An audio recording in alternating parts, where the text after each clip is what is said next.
Welcome to today's episode of How the Game Was Won. Today we're looking at the game in particular between Bologan with the white pieces and Wojtaszek with the black pieces. And this game played in the European Team Championship that has just recently finished. And without further ado, let's get stuck into the opening moves. We've got an e4, c5, knight f3, d6, d4, c takes, knight takes, knight f6, knight c3, a6, bishop e3, which, as you know, is the Nidal variation of the Sicilian defense. So obviously Wojtaszek is going to be pushing as hard as he can for the win, and let's see how it pans out for him. Continuing, e5, knight b3, bishop e6, f3, h5, which is a logical move to prevent white from expanding with g4, for instance. Queen d2, knight b to d7, knight d5, bishop takes d5, e takes and d5, g6. This is all mainline theory, and Bologan himself has played 3 games against Molnar, Essen and Dominguez in exactly this line. Bishop e2, bishop g7, castles, b6.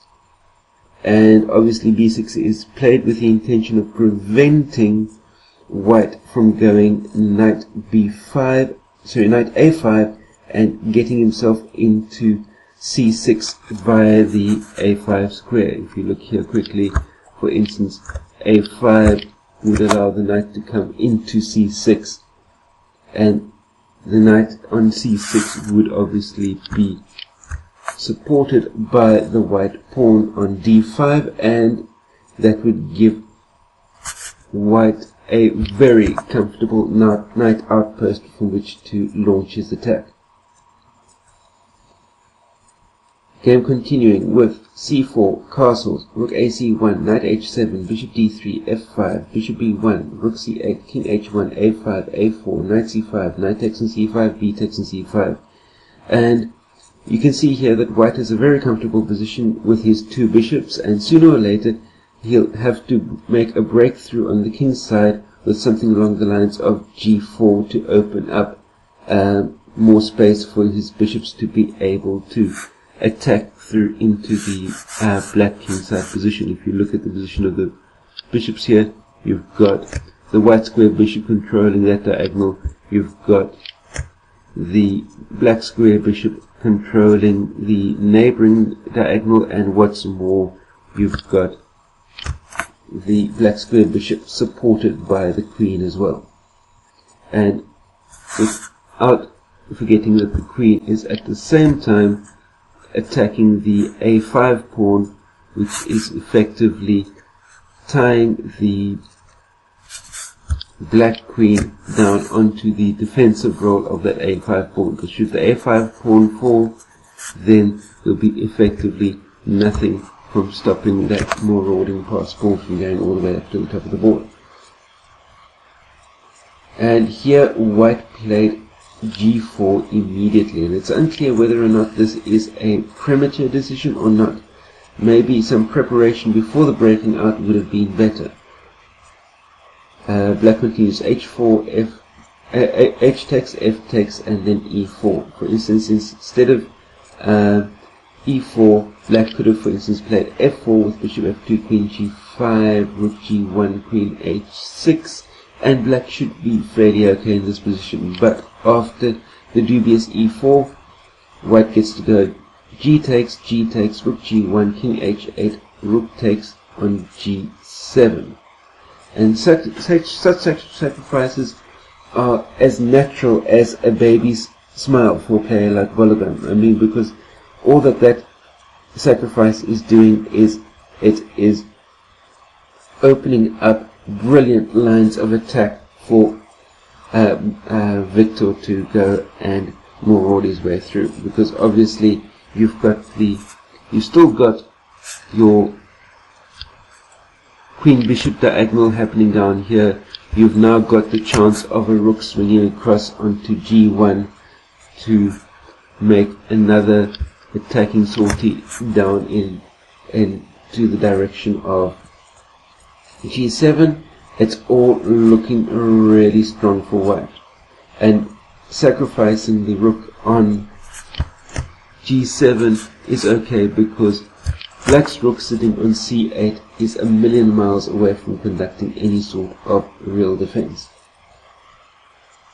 King takes on g7, queen g2 check, king h8, bishop d2, queen h4, bishop c3 check. Instead of bishop c3 check, I would have looked at immediately going rook g1 as I mentioned earlier, which then follows queen g4, bishop c3 check, knight f6, queen f1, queen f3 check, queen takes, e takes, rook g6, and that is by far the fastest way to the win for white.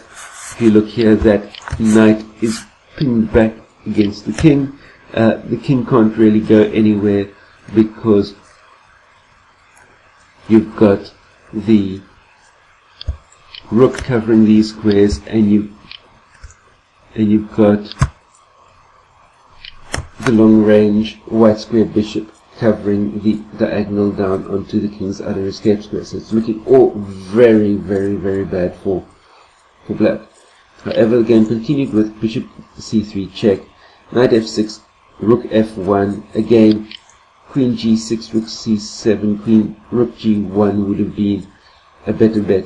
I'm still looking at that rook g1 and wondering when Bologan will swing the rook across into the attack, but we'll have to wait and see.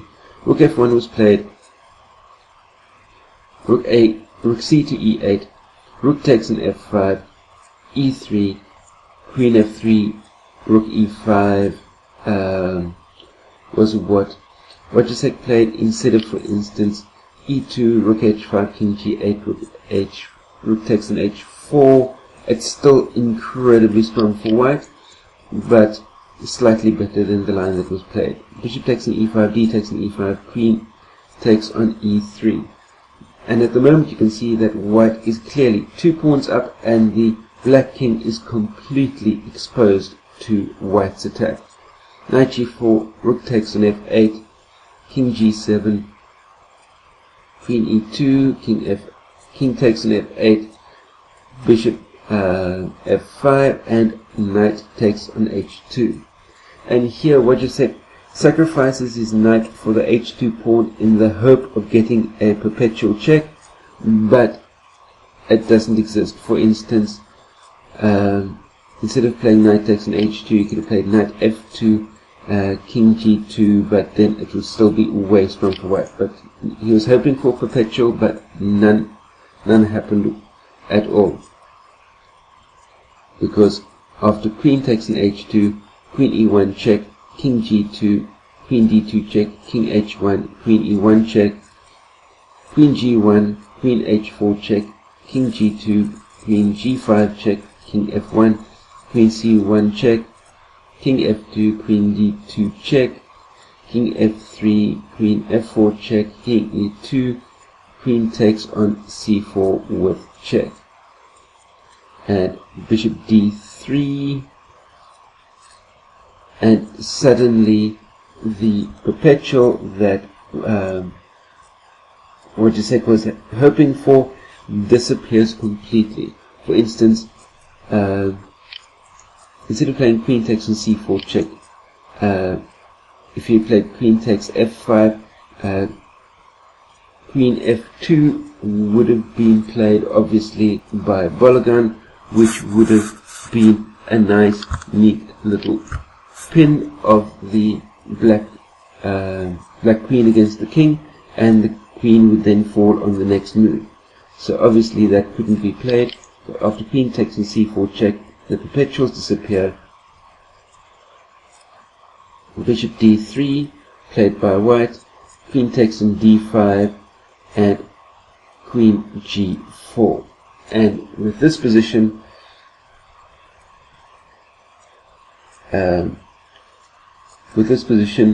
you can see that the chances of perpetual check are totally gone, because the only check that's left for potentially for Wojtaszek to be able to play would be, for instance, playing a check on e4, but that is already covered by both the bishop and the queen, and the other check that Wojtaszek could potentially play would be on g2, and that is simply covered by the queen as well. So with no checks left available to play, and white being that bishop up for the pawn, Wojtaszek could see that there was simply nowhere out and no way of rescuing the draw out of the position. So in this position he resigned, and that is how Viktor Bologan won this game against Wojtaszek in the European Team Championship. Remember to post any comments, questions, criticisms you have in the space down below. Share this out amongst all your chess friends. Give me the thumbs up if you like this type of content, and finally down below the screen is a big red subscribe button. Hit that subscribe button, that way you stay subscribed to my channel for all the new content that comes out daily on a day-to-day, week-to-week basis. Until we meet again for another episode of How the Game Was Won, stay carved up for the win out there. I'll see you next time. Cheers.